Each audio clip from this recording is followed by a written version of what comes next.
Okay, so this is book launch about Ronan Lee book about Rohingya, genocide, and it is my great pleasure to be the moderator of this webinar. Well, the exact title of the book is Myanmar's Rohingya Genocide: Identity, History, and Hate Speech, and it was published by Bloomsbury in February 2021. And I have Ronan Lee with me today, Dr. Ronan Lee, who is a researcher at Queen's Mary, Queen's Mary, and a visiting scholar and at International State Crime Initiative, Queen Mary University of London, and the author of several articles and now this book about Rohingya. Yeah, I think that's it. It's great to be here, and I'm happy Ronan is with us today. And the plan is the following: first, we will talk for about 30 minutes, and then there will be a Q&A, which should last another 30 minutes or more, depending on the will. There is we have only one time limitation, and this is the Europa League final, which starts in 2 hours and 45 minutes. So this is Villarreal against Manchester United, and it's played in Poland, in Gdańsk, or some may know it as under the old name Danzig. So well, you know, we need to make it before that match starts. But that's it from now. That's it for the beginning. So once again, hi Ronan, it's a pleasure and honor to have you here today. And my first question would be very simple: why did you write the book? Well, look, great to be with you, and thanks to everyone who's come along tonight. It's been a fascinating day. It's been a really worthwhile conference, and I just want to thank the organisers. It's run so smoothly, and I'm delighted to be able to be part of this tonight. Look, I wrote the book because I felt there was an important gap, both in the literature and in the policy material that was available. And I felt that it was a gap that existed. I mean, obviously, this part of the research for this book came out of my doctoral thesis. And I'd say, you know, 30% of the book was research that 40% that I undertook throughout my doctoral studies. So I was certainly engaged with the subject matter of the book well before the decision to publish, and to publish in this particular form. What came through my research of the Rohingya community was that, I mean, obviously this is a community that's suffered terribly in Myanmar over the last half century, but part of the academic gap I felt, and that was feeding into a dearth of useful policy material, was simply because the Rohingya were in such dire circumstances that they weren't producing or weren't able to produce their own scholarly material. It's really unusual to have a group that is so downtrodden that members of the group aren't producing policy documents, academic texts, and so on. Now, obviously, the situation in Myanmar with lack of access to education for everyone was a problem. It was particularly difficult for the Rohingya. So my desire was to ensure that the Rohingya voices that participated in my research could have their voices put forward. So that, and you'll find in the book that I've erred on the side of longer quotes rather than shorter quotes. I mean, my desire was to make sure that it was not me that was putting forward the perspective of the Rohingya, but as much as I could, that it was their own voice that was being put forward. And I thought that needed to be part of the debate. It needed to be part of scholarship. In terms of other elements, I felt also that what was affecting policy was this debate about history. And as I discovered during my doctoral research, that elements of the history that was being disputed, just the Rohingya were being told that their history, or the history that they believed was their history, was not accurate. But they were right.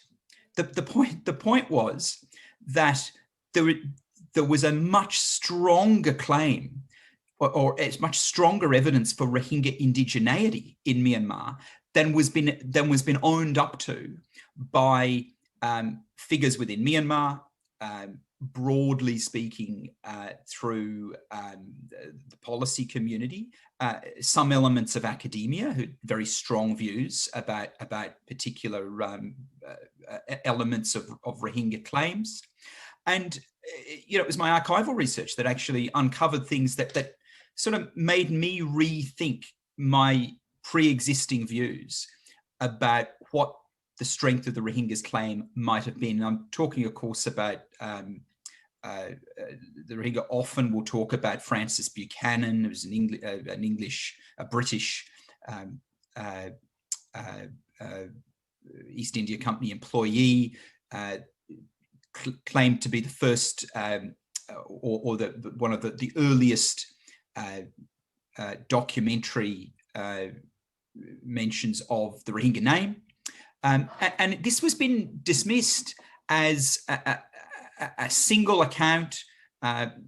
People were saying Buchanan used the Rohingya name once in the late 1790s and didn't use it again, and didn't and I felt it was implying something about the strength of the Rohingya's claims based on that particular element of history. But when I delved into the British Library, I actually discovered that Buchanan had a much clearer view of who he met when he met with the Rohingya in 1795. He then published that later.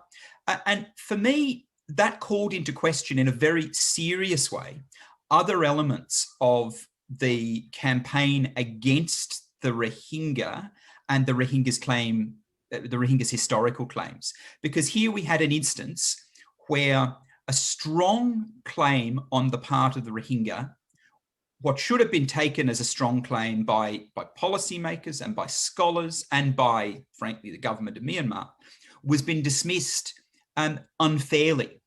And that, of course, led me to do other research and to look more broadly at the history of Arakan.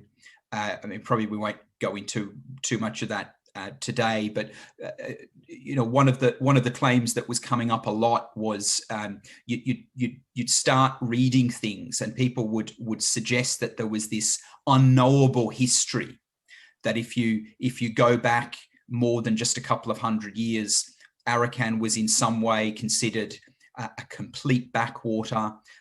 It wasn't linked with the rest of the world in any meaningful way. We can't really know what its history is, what was implied. We can't really know what its history was. But when you start looking at sources from outside of the traditional way that we might look at things in Myanmar studies, you actually discover that there's lots of references from all over the world, going back 2 millennia, that talk about Arakan's connections with the rest of the world, with trade networks. And we discover that it was well integrated with regional and hence global trade networks. It's highly plausible, in fact, quite likely, that Islam came to Arakan very early. Quite likely that I'm sure you've got. No. That's one of my specific questions, which I forgot. I had a list of questions which I should have asked, and that was one I forgot. But if we go now to this, then I will spoil it. Yeah. But that's the question of the 8th century or 7th century. It appears here and there.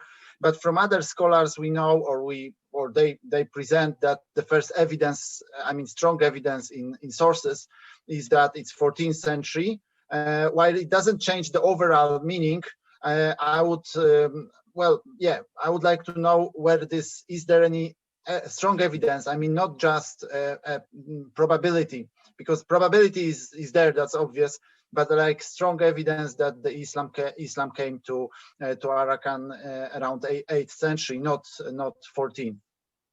Well, there will be strong evidence.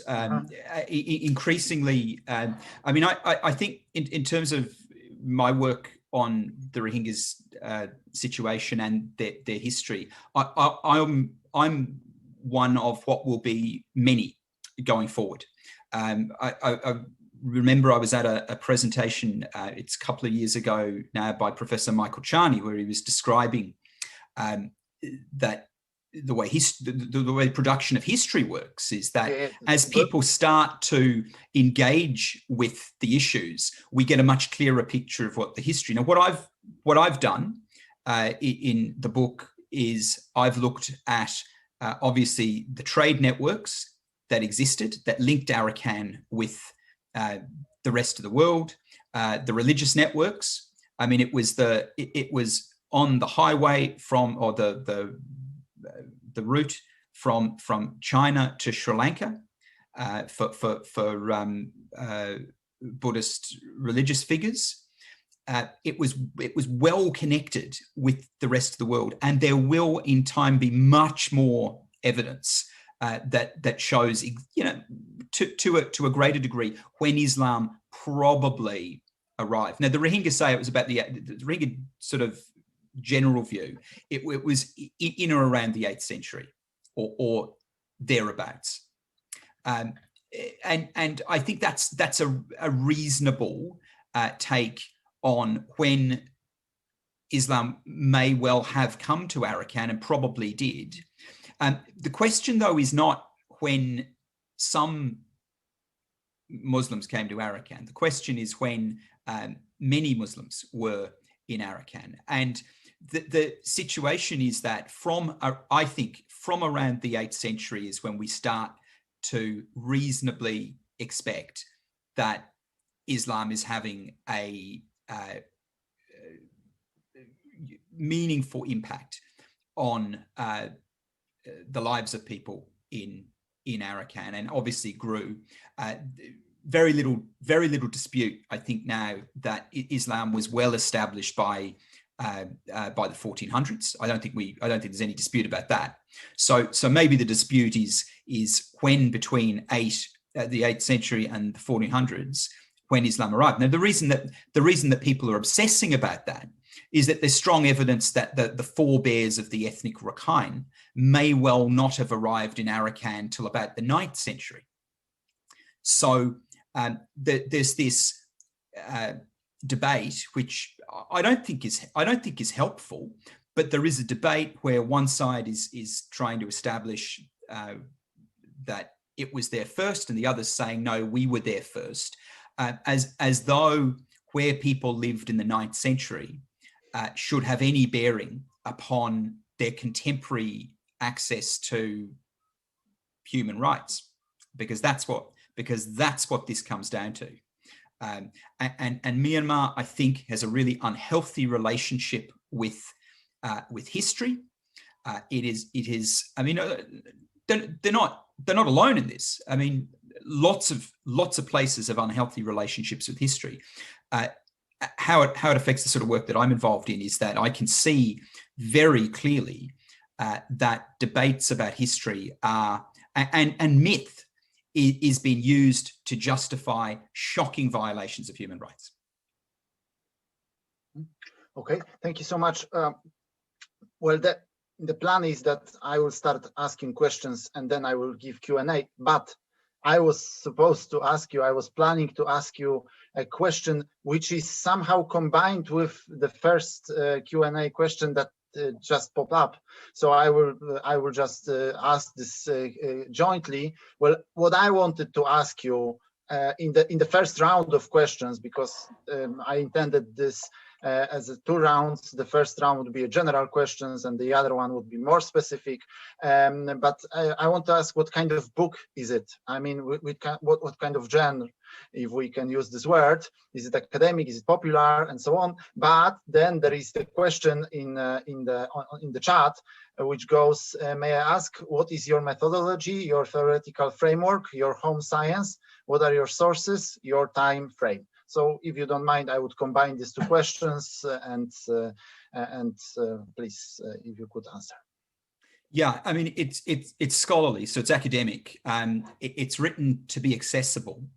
So my desire was to make sure that, I mean, not everyone who's involved in, even people involved in sort of Myanmar studies, want to sort of be thrown into the deep end of discussion about genocide and the Rohingya. So the book is structured in a way that takes you, I mean, it begins with an introduction that you'll sort of be positioned in 2017, but it takes you then through the history,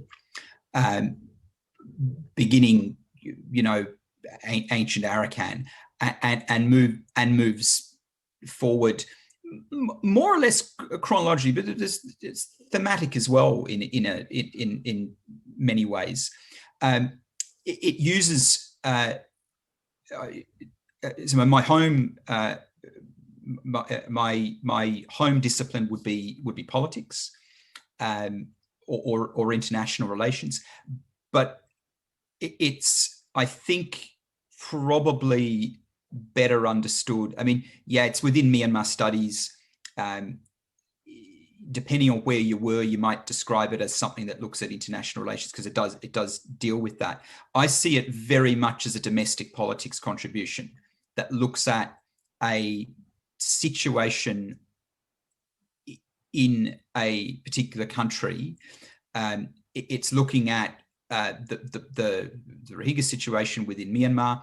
That the suggestions in the final chapter are focused on how this will affect Myanmar. So this is not really about, yeah. So it's very much focused on the domestic politics of Myanmar. In terms of the specific sub-disciplines that it covers, I mean, there's a couple of chapters that are looking at history. There's a little bit that looks at citizenship law. In terms of the engagement with theories and critique of particular things, I would say, I mean, it's part of genocide studies as well, unfortunately. No one in the Rohingya community wants their community to be part of genocide studies. In terms of scholarship on their community, I mean, no one wants their community to be part of that, but that's the sad reality. So in terms of who might benefit from reading it, obviously, if you're involved in Myanmar studies and you want to look at the Rohingya situation, well, it's one you would look at. If you're looking at the politics of Myanmar in sort of contemporary times, and well, one of the things I talked about very briefly was the risks of a coup. Wasn't making predictions or anything like that. Coup surprised me, but there were signs enough based on Tatmadawy's reaction to the Rohingya community and other things that were concerning enough to be written into a book that was in the works last year. So they're broadly speaking the areas that I think people would be most interested in. Myanmar studies, people look at the domestic politics of Myanmar and probably genocide studies. I wouldn't present it as a history. While history is a large part of it, I'm not a historian, and while I write a lot of history by necessity, I don't frame my work as writing a history. So this is not a history of the Rohingya or anything like that. It's not the definitive history of the Rohingya. That's something that the young Rohingya scholars that are there are some that are on their way through university now. Some have managed to achieve that, which is incredibly impressive. But they'll write that definitive history soon. Look, just in terms of it's always worth sort of mentioning sort of the ethical framework around this sort of stuff. And the timelines. So my formal research for this began in, I think, 2013 or 2014. There was some preliminary work that I'd done prior to that. The interviews that are included in the book span a period from maybe late 14, but I think maybe, I think sort of late 14, early 15, through to through to 2019, but were undertaken in blocks. So the interviews with Rohingya in the book were undertaken in Rakhine State and in Yangon, mostly during 2015. I was an election observer in 2015, and any of you who've had the experience of getting your election observer visa will be surprised to learn that I was given a 60-day visa, courtesy of the UEC. I mean, I must be the only person who's been thankful for errors in Myanmar bureaucracy over the years. But it meant I didn't have to leave the country for an extended period of time in and around the election of 2015, when the authorities were actually letting people move reasonably freely if they were election observers. And that was a huge help in terms of getting into northern Rakhine State, which is not something I thought would be easy to do. I mean, particularly when you've got a name for having done research with Rohingya, the last thing that the Rakhine administration was up for was letting you into northern Rakhine. But I was able to do that because of particular circumstances. Interviews with diaspora leaders were undertaken probably over a longer period during 2015 and 16, and then interviews obviously in Bangladesh in the camps, mostly 2017, obviously in the immediate aftermath. And they were, if people have questions about that, I can talk about. Actually, I'll talk about it now. The ethical perspective I took was guided by a pretty simple notion that people have a right to be heard if they want to, and sort of Hannah Arendt sort of perspective on things. I was hearing from Rohingya diaspora leaders that they very much wanted to be heard. And I was hearing consistent messages from Rohingya within Myanmar that they wanted to express themselves, and they wanted to talk about their situation to, with a view to getting their story out to the world. They had a perspective that this might help in some way. So I erred on the side of not rejecting interviews, although that was tempered in 2017 by obvious requirements around suitability. So I was strongly encouraged to visit the camps around Cox's Bazar in the aftermath of 2017, and considered how that would be done, was done in consultation with Rohingya outside the camps, Rohingya in the camps, and various other. I consulted with other human rights with human rights groups that were active at the time. and worked hand in hand with a long-term camp resident during 2017. Now, who I didn't interview in 2017 didn't specifically seek to interview was was women in 2017. There were people who were much better suited to conducting informal interviews. I felt, even in circumstances where people very much wanted to talk about things. I mean, there's reasons why people wanted to do that. And I worked closely with some other people who were more suited, who could hear their stories and could properly document what needed to be documented. That doesn't mean I didn't speak to women in the camps. I certainly did, but it was less formal and was very much guided by. We took a very pragmatic view that it was important not to in any way participate in any activity that might re-traumatize people or create unreasonable expectations about what describing their situation might achieve. I'm incredibly grateful to the folk that I spoke to in the camps. I've stayed in touch with quite a number.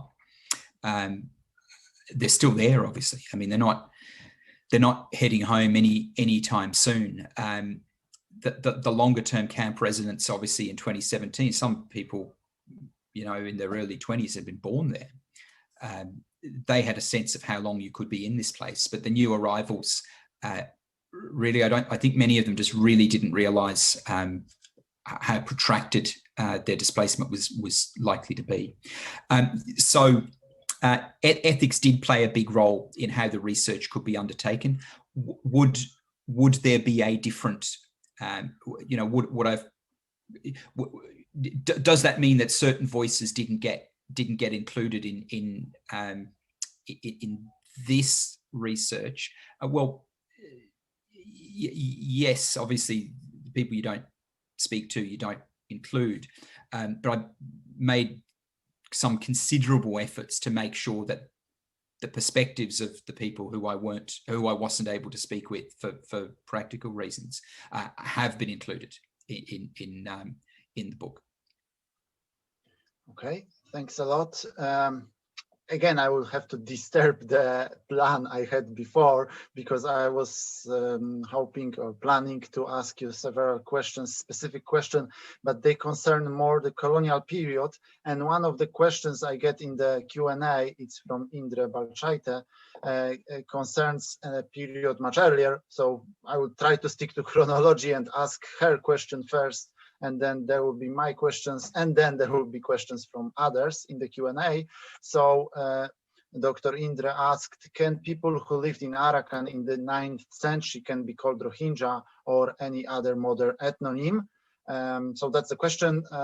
I'm spelling this in the Burmese way. Ronan spells it in the Rohingya way, but my experience with Rohingya or Rohingya is that they don't care which one we use. They care so that we use this name. So if you don't mind, I will stick to the Burmese spelling. And can people who lived in Arakan in the 9th century be called Rohingya? That's the question from Dr. Balchaite. So in the 9th century? 9th century, yeah, that's in the question. Look, I don't specifically address whether that's what you might call, for instance, the ancestors of the Rohingya going back 1,000 years. I don't pinpoint when it is appropriate to call the group of people Rohingya, and in many senses, that's not. I mean, I fully take the question. It's about when the Rohingya identity as Rohingya might well have developed, but in terms of an understanding of how having having the ancestors of the current Rohingya resident in Arakan from the 9th century, well, how that should interplay with law around citizenship and rights within Myanmar. Well, my perspective, and I think the perspective of the Rohingya, is very much, well, that's a claim, that's an obvious statement of their indigeneity, and it is very obviously very difficult to be clear when it is that they started calling themselves Rohingya. And I would contend that it is exactly the same for every other ethnic group within Myanmar, including the Burma. It would be incredibly difficult to pinpoint when the contemporary name became widely accepted as an identifier of the group. But what I think we can say with some degree of certainty is that from the 9th century, there was living within Arakan a group of people who are almost certain, well, in fact, I would say certainly, the forebears of the contemporary Rohingya. Now you might map backwards and ask the question, well, are they Rohingya or are they something else, and when did it? But I don't know that really helps in terms of contemporary debate.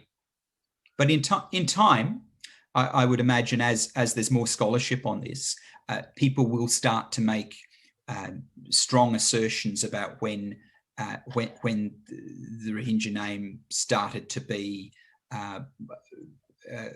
more widely used, or maybe not, because it will very much depends on what records are available and what can be discovered. But as we found, the more research that's undertaken, and I mean, I was by no means spending. I mean, this was not something that I spent 20 years delving through the archives. I mean, you can actually these are the archives in certainly in the UK are accessible, but I would have. I mean, I would have if there's Dutch scholars who are on this call. There's got to be a treasure trove of material in the VOC archive. I relied on Will Dyke's work in terms of what they'd published around numbers of slavery and numbers of slaves sold to the VOC and so on, and those that might have, what numbers might have stayed in Arakan and those sorts of things. But research in that archive that's specifically looking for or specifically focused on Arakan, I think would be incredibly valuable. And I haven't talked about what might be available in other parts of the world. I was talking to someone just yesterday about what may or may not exist in various repositories in China, from maybe from a bit later, but maybe from earlier too. I mean, Zheng He's treasure fleet arrived in Chittagong. Talked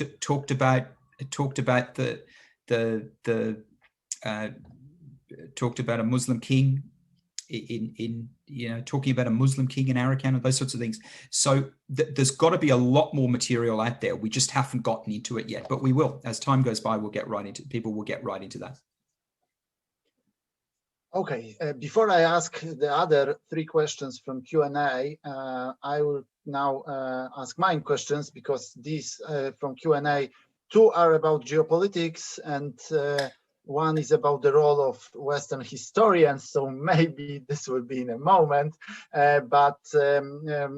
Well, you mentioned the archives. There is a very good PhD by Stephen Van Galen on Arakan. I remember that there are also parts which very much concern the issues. I should have mentioned. I relied on him as well. I should have mentioned that. Just one thing, while basically having read your book, that the major argument is that, well, there was a substantial population of Muslims, Rohingya, whatever we can call them, in pre-colonial times, and then came the colonial times. And here comes the question, because obviously in the literature we have a dominant view about the huge colonial migration. You reject that, but in the book, basically. But before that, I would like to ask one thing. You rely very much on Charles Patton report. This is one of the most important sources in the 19th century Arakan. But you do not trust the other source, which is missionary Comstock. And this is interesting for me because those two sources do not match one another. According to Patton, this is of course for those who are listening to us, the Muslims constituted more or less 30% of the population, whereas according to Comstock, it was exactly only 8 to. There was a difference. Buddhist to Muslims, not 2 to 1, but 8 to 1. And so my question is, why do you find Comstock source unreliable, and why do you believe Patton more? Well, I believe Patton more because Patton went to some trouble to come to those conclusions, and his role was as a government administrator. So he wasn't a religious figure whose assessments I mean I understand. What we've got is you've got a government figure, and then it's disputed by a religious figure, a religious guy who was sometime later in Arakan, and some people have relied upon the religious figure and said, well, it's consistent with what we feel ought to be the demographic situation. I don't necessarily think it's wise to make demographic assessments based on what a religious figure might present as the accurate demographics of an area. I mean, I wouldn't be going to the local monastery to find out what percentage of people were from one religion or another in a particular community. So I think there's obvious issues of reliability in terms of the basic reliability of the source. But let's leave that aside. I don't rely on Patton's figure so much as place it within a framework of other materials that are available and other figures that are available. And based on the trouble that Patton went to come to that, I mean, the conclusion Patton came to was that Muslims in 1826, that Muslims represented about 30% of Arakan. That was the conclusion he came to, which is broadly what Muslims represented in Arakan in 2014, which is probably neither here nor there because there's a long period of time in between. But Patton's figures are not necessarily out of step with other material that's available. Now, Comstock then gets used quite often and put alongside Arthur Fair's figures, which come somewhat later from Arakan, when there had been already considerable migration inwards from Buddhist parts of Buddhists from other parts of then Burma. Fair is often, Comstock's often seen as reliable because he's more consistent with Fair's perspective, and Fair is often seen as reliable because he's consistent with Comstock's perspective. The problem with that is that if you read heavily into what Fair said that he did, he makes incredibly clear that he really didn't take much time at all to come to his conclusions about the demographics. And I think in those circumstances, you've got to really be careful about seeing the existence of two sources as adding a particular credibility to each. And I've got some further, I mean, one of the reasons I didn't delve into this in the book, to be honest, is space. I didn't think that there's a bit of a niche debate for, the intricacies of it are a bit, are not going to be overly interested to, I mean, even scholars in Myanmar. There's, once you get outside of Rakhine, debates about precise figures from the 1800s really aren't overly interested. But I'll be publishing some more on this in the next 6 months, where I address some of this in more detail. What's not been talked about enough, and I've put it into the book, is the inward migration of Buddhists into, during the colonial period. We always hear about this sort of, this influx of Muslims into Arakan, but we don't hear about the influx of Buddhists into Arakan, which occurred in the 1800s. And I mean, there's not supposition. This is data that's widely available from British Census data. So I think that needs to be acknowledged. I think also it's important when we, in contemporary times, we talk about when we talk about questions of indigeneity and Tiinta and who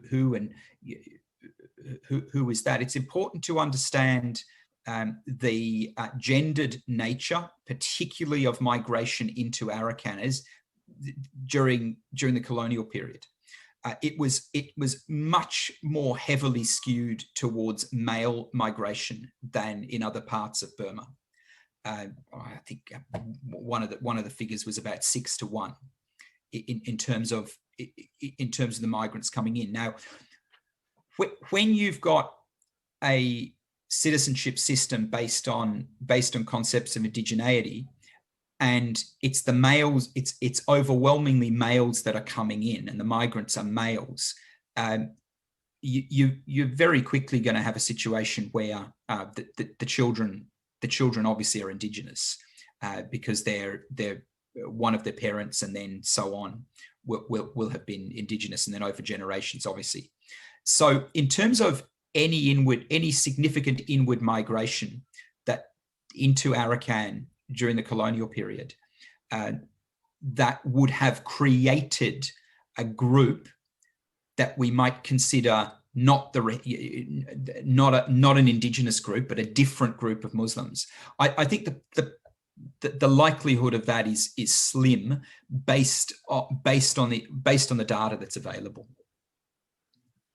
and particularly over the last 50 years, when Muslims haven't been able to leave, and people haven't been migrating into northern Rakhine. I always think it's worth noting. One of the things that would occasionally come up when you talk about this is that people would talk about kind of this lived experience of modern Muslim migration into Rakhine during the 70s. They talk about the Bangladesh War of Independence and various natural disasters in Bangladesh leading to Muslims coming into Rakhine. I mean, complete rubbish, and utterly totally unreflected in Burma's own census data, which show absolutely no spike in the Buddhist population between the 70s and the 80s, and inconsistent too with data that you can access from Bangladesh around where refugees from the civil war, from the independence war, might have gone. So there's been a lot of myth around population and around the demographics, and I think it's been used to distract debate away from the human rights situation of the Rohingya.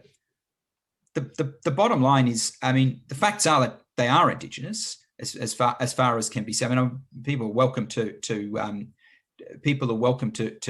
go back and do their own archival research and find something different. But I think that all that's going to happen as we go forward and more research is undertaken is the strength of the Rohingya's claim to be an indigenous group will increase.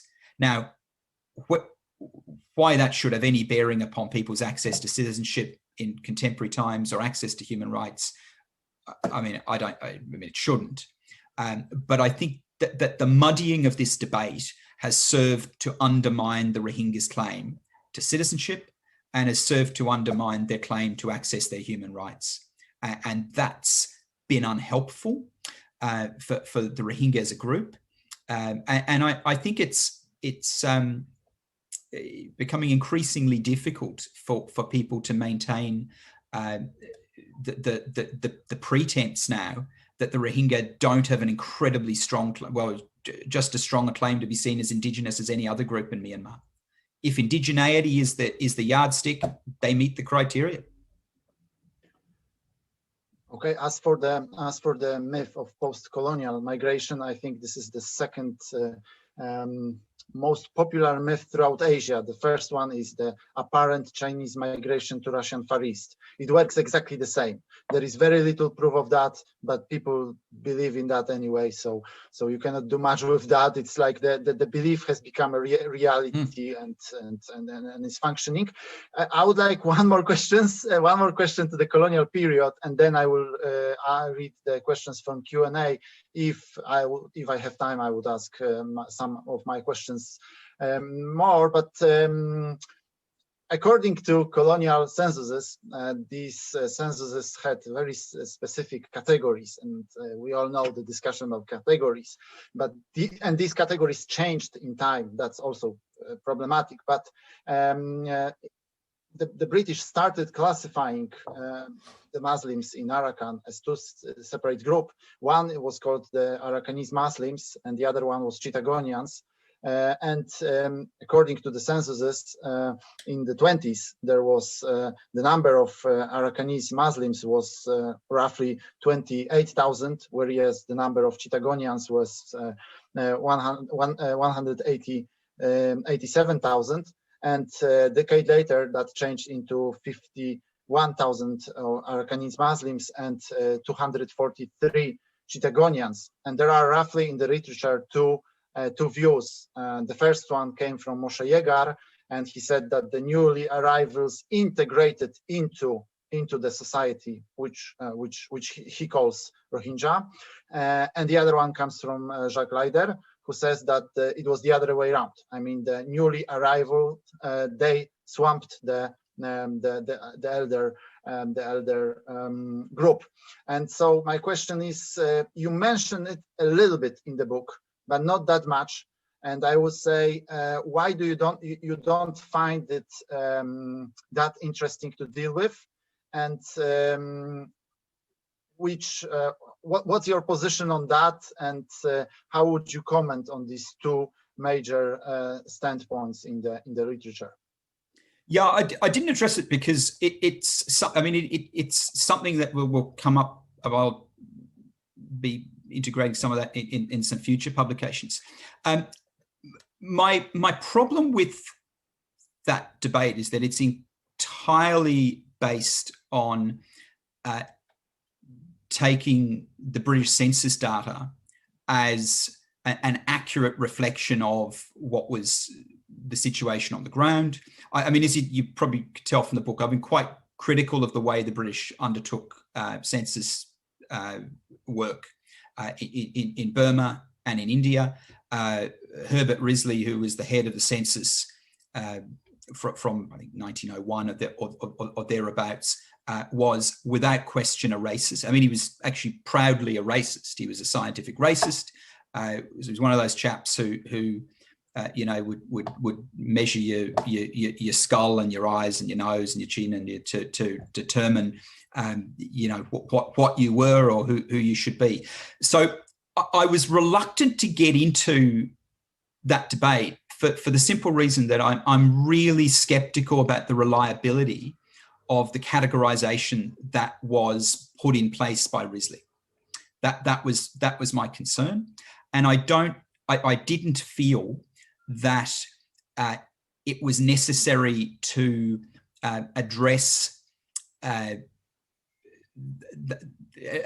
specifically address that question, because I didn't feel it necessarily needed to be addressed, because I think if you examine the question of the demographics from the 1800s, it would be, I thought it would be repeating the same debate to look at it in terms of Jaeger and Leiter. I mean, it won't come as any surprise that I'm skeptical of the argument. I'm skeptical of Leiter's argument, but I'm skeptical of Jaeger's argument too, and I'm skeptical of that because I don't necessarily like or believe that the original figures were or the categorizations were reliable. What was telling for me, though, was that the British repeatedly acknowledged a Muslim group in Arakan. So from the minute they arrived in 1824, 25, as they started writing about Arakan, the British consistently acknowledged the indigeneity of the Muslim population of Arakan. And that began from their first interaction with the Burmese, with Syme's mission in 1795 and Buchanan's participation in that, all through the census data from their work from the 1820s right up to the Second World War. They're constantly referring to Muslims from Arakan as indigenous, and I think that's what's important to acknowledge, because that's what's not been acknowledged in contemporary times. So when we're having debates about which group was bigger, was there a migratory group that was bigger? Was there an inward migration of men that swamped an indigenous population of women, or was it the other way? I mean, the reality was the inward migration was predominantly male. The existing population was commonly referred to by the British as indigenous. By the time you get to World War II, how you're going to be in any way able to identify anyone from northern Rakhine who does not have a claim to be indigenous, I think would be entirely unlikely. But it's a debate that I'm familiar with, but didn't include it because I didn't think it would add to. I thought it was repeating a debate that I'd already addressed. Okay, that's it from me for now, because I need to give floor to the questions from Q&A. Since I have two questions that are similar, but they are about geopolitics, so I will ask them later on. Since we are now still in the history part of our talk, I would like to read questions from Rainer Eisenberger. How would you assess the role of Western historians, Western is in the brackets, in the conflict and debate over the claim of the Rohingya identity? Was it helpful? No, it wasn't. I think that my category I'm in. I mean, I'm a Western contributor to this debate. No, it wasn't. And I think part of the problem is that some of the debate has not, and it's not been a scholarly debate. So a lot of the material that's been that over the last 10, 15 years that's been presented as though it's scholarly is not scholarly. It's written by people with an interest in the subject. But without we've got constraints as scholars. Like we've got ethical constraints that are incredibly important. One of which I think that a scholar has to apply the same. If you're looking at two groups in the same area, you have to apply the same criteria. You can't apply one set of criteria to one and then a different set of criteria to the other. One of the debates that came through in particularly Western scholarship in and around the Rohingya has been this idea that the British didn't specifically use the Rohingya name, and consequently that there were no Rohingya, or no one who used that, who can claim that label today and then they must all be recent migrants in the debate. But the British didn't call the group that we today describe as the Rakhine. The British didn't call them the Rakhine either. I mean, there aren't references to, if you go back to Patton in 1826, he doesn't talk about the Rakhine at all. He talks about the Arakanese. So if you apply the same framework, then you'd find yourself saying, well, the Rakhines claim to be a group. When did they arrive? Because all we've got are these British references to Arakanese Buddhists. So it's important. So I raised this in the book. It's important to acknowledge that the British records were in English. The Rohingya's name derived from a Bengali dialect. They were referred to. Buchanan referred to them as Rohingya, but when referring to the Rohingya, to the group, the British quite often called them various things: Mohammedans, Muslims, Arakanese Muslims, various labels. But they did the same with the Rakhine.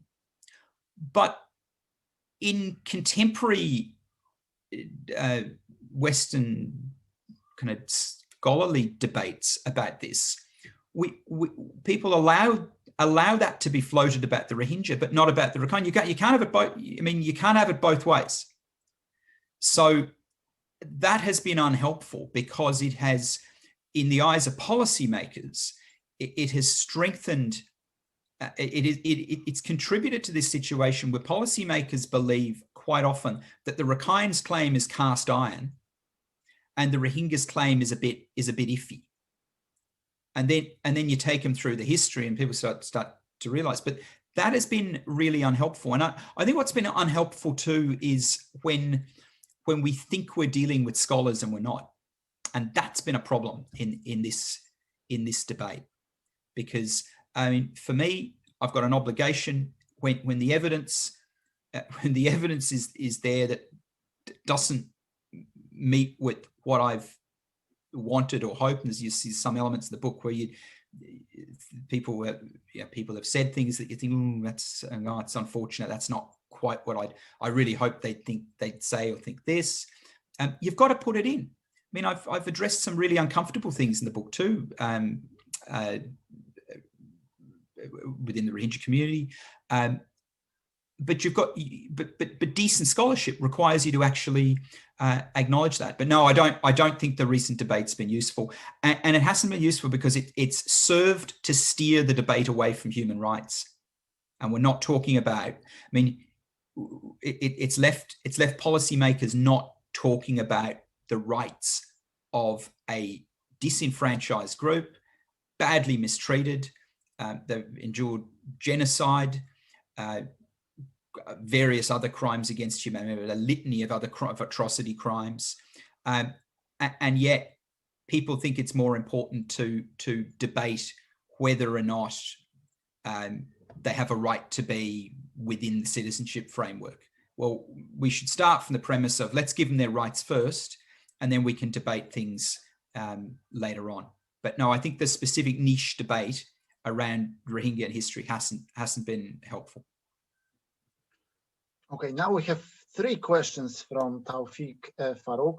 Sorry if I misspelled the name. 2 concern future or current situation, come future.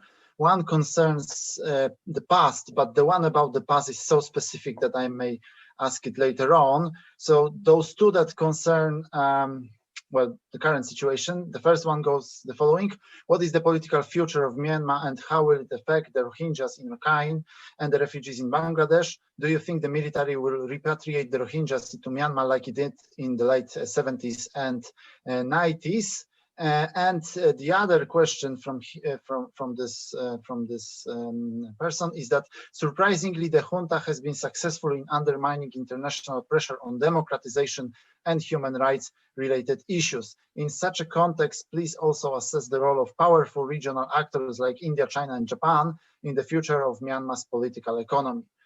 So if you could answer those 2 questions, and then I could ask the third one, but it's a bit separate. So yeah, look, the Rohingya aren't going back any day soon. I mean, Min Aung Hlaing's made that clear over the weekend in his interview with Phoenix TV, that they're not going to be returning any day soon. But they weren't. I mean, they had preconditions for return. One of which was a guarantee of their human rights being safeguarded, and Myanmar, even prior to the coup, wasn't prepared to guarantee that. I mean, that's an appalling circumstance. I mean, it's a terrible indictment of the previous, both the military and the previous civilian administration of Myanmar, that they could not guarantee the human rights of a group that they're prepared to strike deals with Bangladesh about repatriation.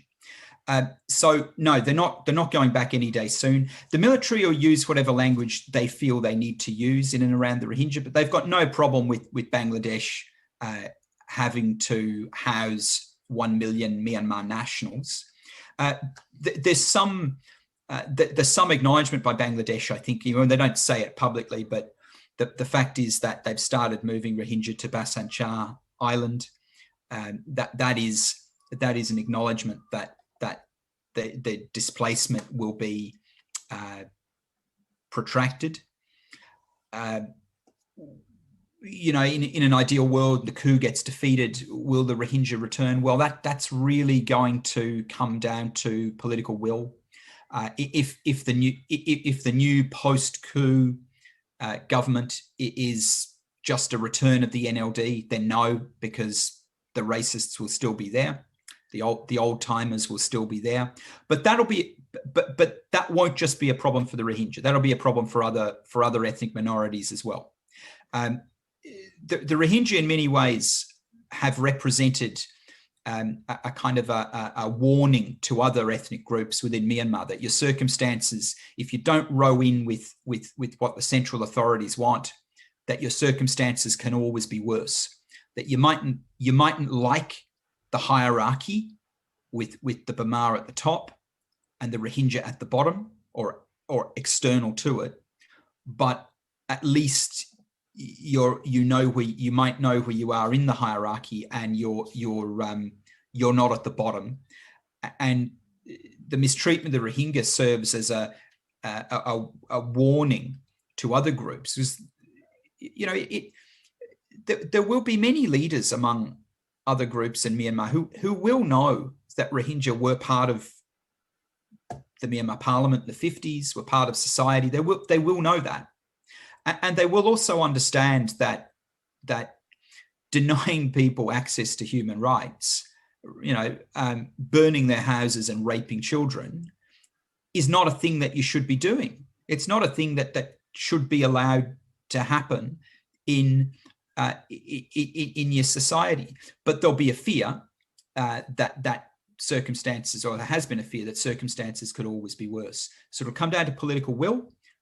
If the coup can be beaten and the new government comes in, we will know. I think we will know, or we'll be able to assess how a new civilian administration might interact with other ethnic minorities moving forward, based on how they deal with the Rohingya. If they're still recalcitrant in and around the Rohingya, and they're still difficult, they're not prepared to be flexible or to acknowledge history or to even guarantee basic rights, then I think we will expect in very short order that other ethnic minorities will discover the same recalcitrance and the same stubbornness and the same difficulties. So I'd say it's in the interests of anyone in Myanmar who didn't like the pre-coup status quo to be supportive of guaranteeing basic rights for groups like the Rohingya, not just the Rohingya. That you can't really pick and choose. It doesn't serve you well to pick and choose which groups should be given access to human rights. Once you start playing favorites in and around human rights and basic rights, it's a slippery slope and doesn't end well. Sorry, there was another question, which was... Yeah, the other one was about geopolitics. It was about assessing the role of China, India, and Japan in the future of Myanmar's political economy, and that the junta has been successful in undermining international pressure on democratization and human rights related issues. And so the question is, would you assess the role of great powers in this context? Well, no one wants to take, really, no one wants to take responsibility for Myanmar. The US has been good in the sense that it's done, it's from the West's point of view, it's been one of the better, the strongest engagement post-coup. But even that's pretty weak. Really, it's been pretty weak. Look, China... For all, I think China's interesting in this. I think China was uncertain in the early days of the coup whether or not this was a long-term, whether or not Min Aung Hlaing was bedding in for a long-term thing, or whether he was going to very quickly strike a deal with Aung San Suu Kyi or with the NLD. And I think during the first 2, maybe 3 weeks, even 4 weeks post-coup, you could see some signals from China that they were a little bit nervous about what was going on. They made statements. The ambassador made a statement. There were statements in state media in China. Even look at what sort of things China's state media were talking about. I think now China's then realized or decided that at this point that it seems to feel that the coup is strengthening. That seems to be what we're seeing. I note that they've struck some deals with Min Aung Hlaing in the last couple of weeks. China's interest in Myanmar is purely economic. They have no interest in the people of Myanmar or their welfare. They are interested in their economic situation. China also does not want to give a roadmap to anyone to overturn a military regime, and this is partly the problem we're having now with Thailand too as a neighbour, is that the Thai leadership don't necessarily either want. For whatever their concerns about what might happen with refugees in the border, they don't want Myanmar to develop a roadmap that can show people how you can overturn a regime. That's partly Russia's engagement too. Russia's sort of all care, no responsibility here. Russia doesn't share a border with Myanmar, but Myanmar has a lot to offer Russia, namely a blue water port in the Bay of Bengal, and that's also, of course, neither does Russia want to show people that you can overturn an authoritarian regime through democratic will. It's pretty sad. I think in terms of the region, I think that's pretty sad. Pretty much the same with India. Their approach to Myanmar has been similar to Thailand. They don't want to engage in any way that might end up changing the regime. I think they see the military as people they can just deal with, because remember, they do not care about the welfare of the people of Myanmar. They don't see them. They don't regard them as their people or as having any close connection or particular reason why they would want to care. So they're choosing not to engage. It's unfortunate. I think Aung San Suu Kyi's failure, very public international failure on the Rohingya, has actually been a bit of a roadblock to Western engagement.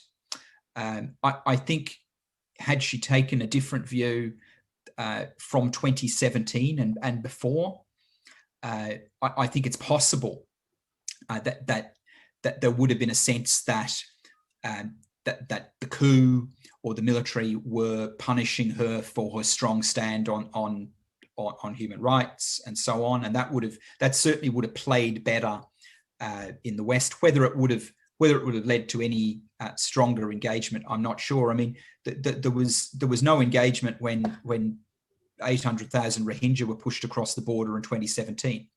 So that's probably the other thing. I mean, I see you quite often get messages from Myanmar about responsibility to protect and calls for Western intervention. And I think it's just worth remembering there was none of that in 2017. And I don't necessarily see an in for Western engagement now either. And Myanmar's close neighbours don't want to get involved. And Japan, it's interesting, I think, Japan's position. So if you could add analyze on Japan. Yeah, Japan's been here and there in terms of their positioning. I mean, I think they see that they see themselves. I think where Japan wants to end up is, I think Japan wants to be the conduit between the Tatmadaw and the West, the Asian conduit between the Tatmadaw and the West. And I think that they feel, I mean, I'm just considering what might be going on in Turkey, but I think they feel that there will be opportunities, economic opportunities within Myanmar, if that's the position they can put themselves in. I think they also feel that might be appealing to Min Aung Hlaing and the Tatmadaw as well, that to have an engagement with a country like Japan. I mean, Japan's got huge investments in Myanmar. I mean, it often, I mean, as a Western, I don't speak Japanese. I don't engage in the sort of literature that's coming out of Japan. And as a Western scholar, I mean, this is always a challenge when you're looking at the politics of Asia, that you miss some of the nuance of what might be going on. And Japan often goes under the radar in terms of analysis, because we look at what's happening and we go, okay, you know, UN Security Council, it's China, it's Russia, it's the US and you know, France, the UK, and then we look at ASEAN, and then we look at sort of India because it's the neighbor, and then we realize that Russia has an interest, and we often forget about the huge economic interest that Japan has in Myanmar. So that's where I think Japan's going to go with this. I think that they feel they can be, that they'll be not, in terms of their engagement, they'll not be the worst, which would be Russia, China, which is the wholehearted support for the Tatmadaw, but they certainly won't be anywhere near the best. Thank you for clarifying this. I have 3 questions as for now, to make it more diverse in terms of people who ask the question. I will now ask a question from someone else. I mean, those who still didn't have chance to ask the question. So there is a question from James Seratani. Hi Ronan, great talk. What debates should the NUG engage with in regards to Rohingya generally, and what do you feel is the most important stance the NUG should take immediately concerning Rohingya? Yeah, well, it's a really good question. Look, and I don't want to come across as cold-hearted or anything like that. My perspective here is that the Rohingya should 100% have access to citizenship and human rights. But let's look at this from the NUG's point of view. So the NUG is seeking legitimacy, and they want to be recognised internationally, and they want to be recognised by as the legitimate government of Myanmar. But they've got a problem, and the problem is that in the West, people are really reluctant to endorse the NUG. Because they fear that if they do that, they're signing up to what might be an endorsement of the same sort of administration that Myanmar's had since 2015. And that's a real problem. And we saw it in the US with the congressman there, Liu, and particularly the other chap was quite strong in an interview that's widely circulated on various social channels. But we're seeing it. I mean, I've seen it in the UK too with the parliamentarians here, that there is this concern, and it's not exclusively a concern around the Rohingya. It's a concern around the Rohingya is the obvious point, but there's a concern as well that the previous civilian administration of Myanmar was way below where it should have been when it came to engagement with other ethnic minorities, not just the Rohingya. But those two issues have been, it's been bundled up. And what's becoming the roadblock now, I think, to recognition of the NUG by Western governments is fears that the old timers in the NUG, and there's some people who have been widely described as anti-Rohingya racists, will have influence, and that all that will happen in the future is that it'll be just a repetition of the 2015 to 2020 administration. Now, politicians are always happy to tell you they support you, but if only you could do something else. I mean, I have some experience of this. So you'll never be 100% certain whether removing the roadblock that they've thrown up or that they've highlighted. You'll never be 100% certain that removing it will get you the outcome that you want.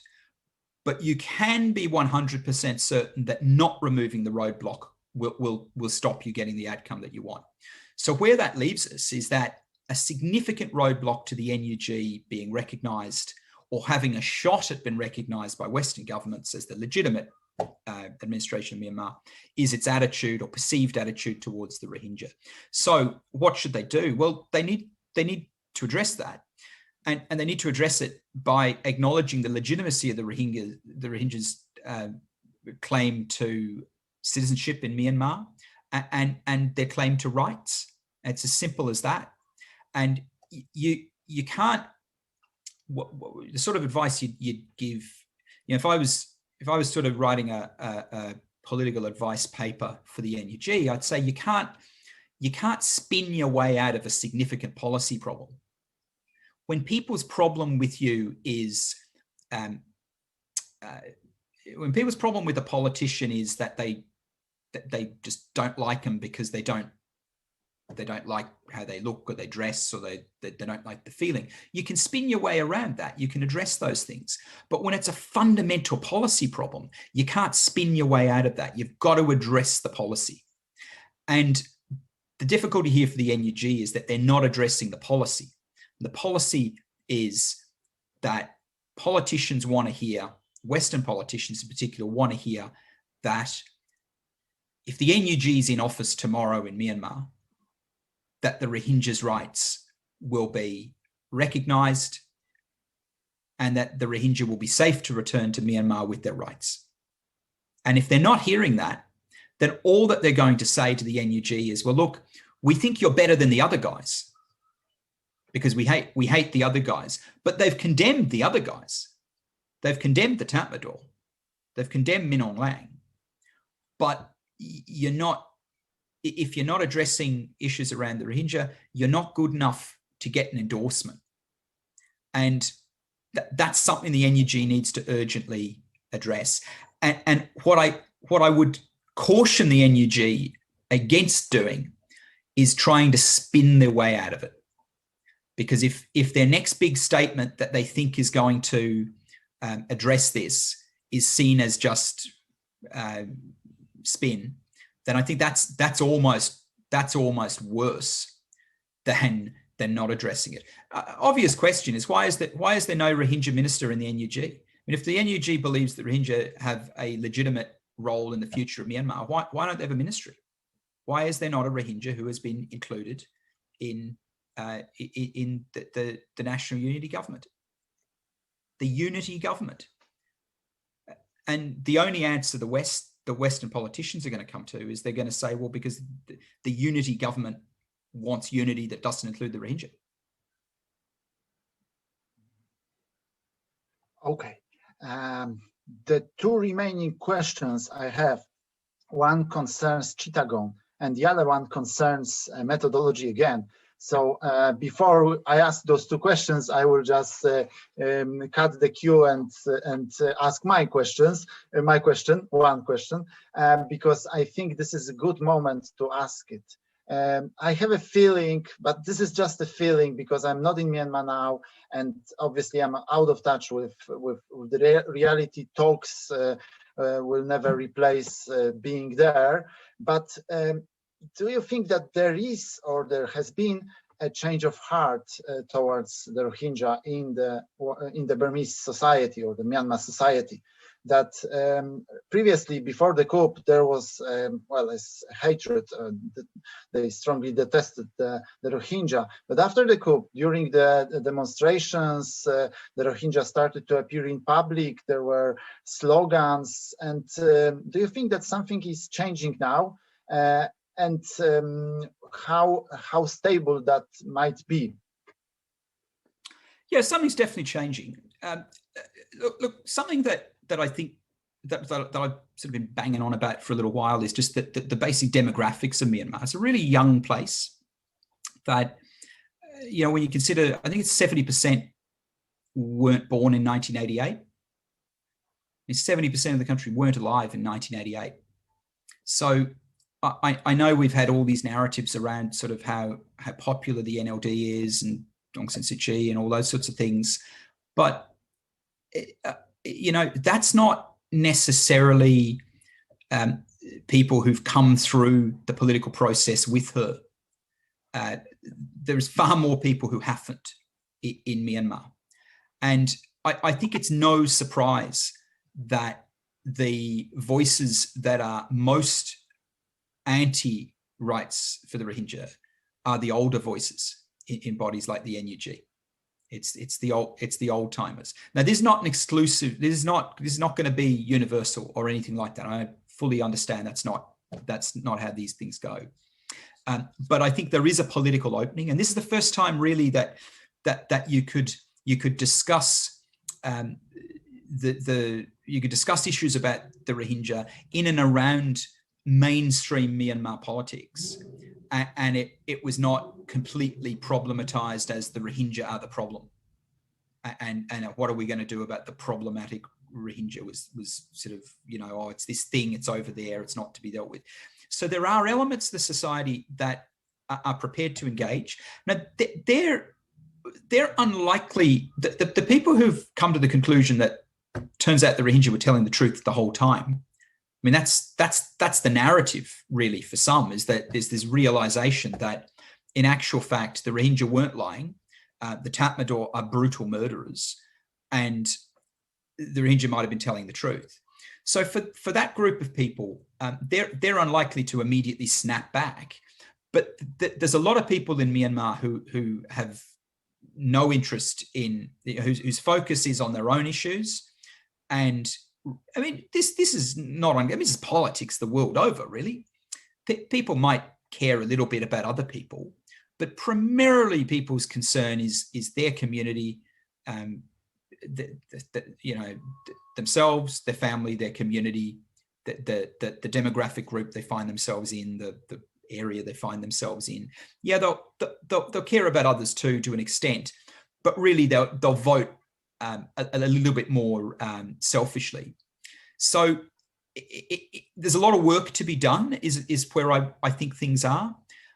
But it's a really positive step that a window of opportunity has opened for positive discussion about the role of the Rohingya in the society, and about the role of other groups within the society.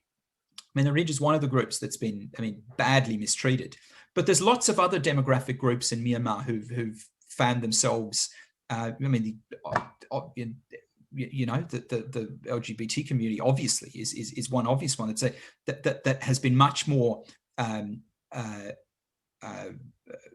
involved in the politics in a very open way since the coup, and it's not that these attitudes weren't there before. It's just that I actually think the NLD's administration held back a demographic tide. I mean, one of the things you always try and not do in politics is find yourself on the wrong side of a demographic tide. You know, when you've got so many young people in Myanmar, you would think that the obvious thing to do would be to include far more young people in the administration of your government, and the NLD didn't do that. And those attitudes, you know, those people will engage with politics now. They are, and the attitudes that they've got will come through in time. You can't hold them back forever. But some of the old stages in the NLD, I think, will try to do that. But I feel that, and it's what I argue at the final chapter of the book, is that for the Rohingya, a core strategy has to be engaging with domestic politics in Myanmar and finding common cause. And I named two obvious groups, other ethnic minorities who share very similar experiences of mistreatment by the military and the central government, and young people as the other obvious group. But it's heartening that there's a broader space for debate for the Rohingya, but it needs to be better. But it's certainly a positive step in that regard. But let's not forget, 140 Rohingya in concentration camps in Rakhine State today, and they've been there since 2012. Surrounded by barbed wire and guys with guns. They've been there since 2012. The NLD came to power in 2015, and they were ousted in 2021. And throughout that period, over 100,000 Rohingya have languished in concentration camps in Rakhine State, and the others across the border in Bangladesh. So we're coming off a very low base. Is what we probably should recognize. It's a very low base, but you take your wins where you can get them, in a sense, in politics. I mean, anything that progresses the debate will be a positive thing, but off a very low base. Okay, thank you so much. And now I would have to ask those two questions. One is very specific. It's again from Taufik Farag. I have found a study in Bangladesh that claims that the majority of the people in Chittagong of Bangladesh are of Rohingya origin who fled Arakan since the 18th century. Do you agree? I don't know. So that's a pretty simple answer to your question. I don't know. But there will be, I mean, we know there are large numbers of people who left Arakan and went to what is now Bangladesh at various times from over the last 2 millennia. And some went there and you mean some went there and came back, and others went and didn't come back. I actually don't know. It's something that's certainly worthy of further study. Bearing in mind, until relatively recently, Chittagong was part of the same. It was part of the same political jurisdiction as Arakan, as Rakhine State.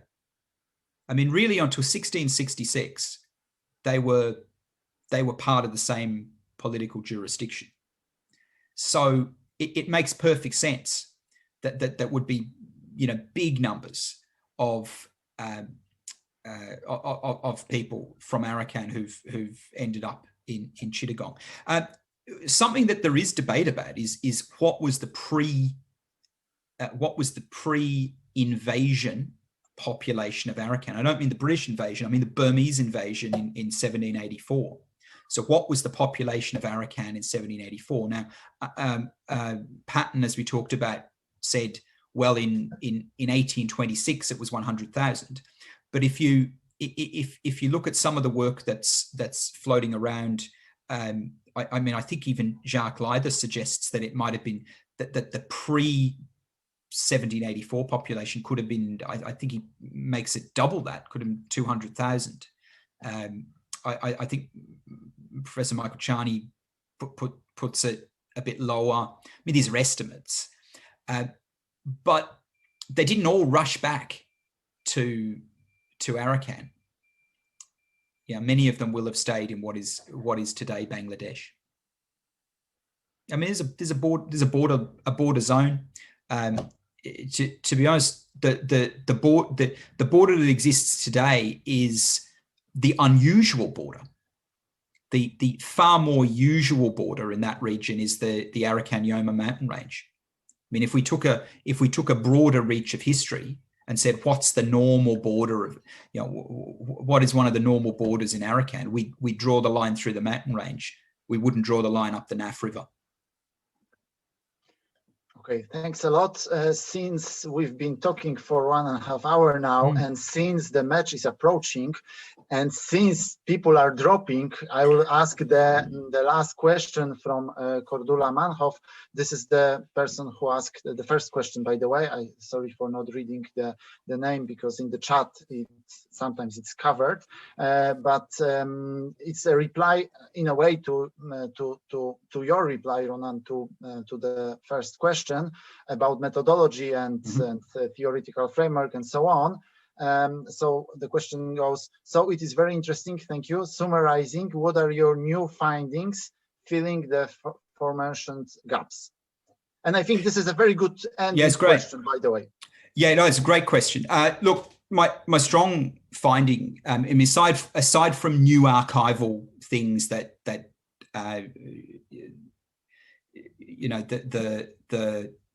the work on Buchanan is obviously a scholarly, you'd consider a scholarly contribution. It's a new thing that's been found that strengthens the Rohingya's claim.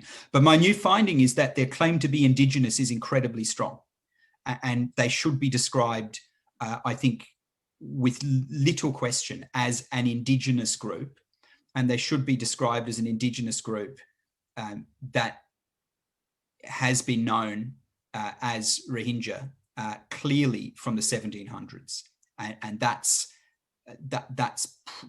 pretty strong evidence for that, and that's what I'd consider my contribution. Now, obviously, there's Rohingya voices that come through. I mean, there's obviously a scholarly discussion with academics talking about an academic book. In other circumstances, I'd be foregrounding the Rohingya's perspectives much more than we have tonight. But this, I mean, I can assume that everyone on this call has a much deeper understanding of what the Rohingya situation has been. So that's why that hasn't occurred. But that's a great question. Yeah. So they're indigenous. That's what I think we can make very clear. I should say, it seems really fitting to be ending. I mean, my first night in Myanmar ever involved watching a Manchester United football match, and football within. I mean, football within Myanmar has been for me such a bonding thing with people within Myanmar, and even in the camps in Bangladesh. We talk about football. It was a great icebreaker, and it was a really nice thing to be able to share with. But I was stunned at how passionate people in Myanmar were about football. I was absolutely stunned. And obviously as a Man U supporter, I was delighted that they love Manchester United. So I think it's pretty appropriate that we can end this talk with a match in Poland tonight. But look, thanks everyone who's stuck it out. I can see there's still people there. Thank you so much for taking part. Drop me an email if you've got any other questions about things. Obviously, I'm doing a paper tomorrow, and I'll address some other things that weren't talked about tonight. So if you've got any follow-up questions, you can catch me tomorrow.